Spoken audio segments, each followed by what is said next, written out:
যাই হোক, এই তুই কিন্তু যাবি, একদম তোদের এখন শুরু হলো।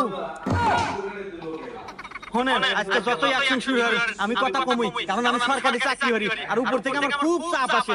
এই যে আপনারা টিকটক করেন, অযথা সময় গুলো নষ্ট করেন, ঘুরে ঘুরে এগুলা নোংরামি করেন রাস্তার ভিতরে, এগুলো হলে আপনারা কি পান কোন তো? কি পাই মানে? এই তোর মতো পুলিশ এটা বুঝবো না, এটা আমার বিজনেস ডেভেলপমেন্ট, এটা হলে আমি খাই। হ্যাঁ? এইটা রে খান মানে?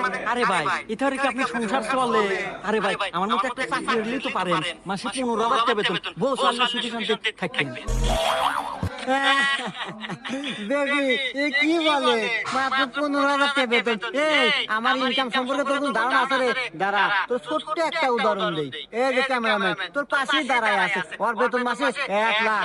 আরে এই যে সুন্দরী রমণী বেবি ডল, ওরে নিয়ে আসতে না চাইতেছি, ওর আজকের দিনে টাকা দেবো জানো 3 লাখ। বাবলু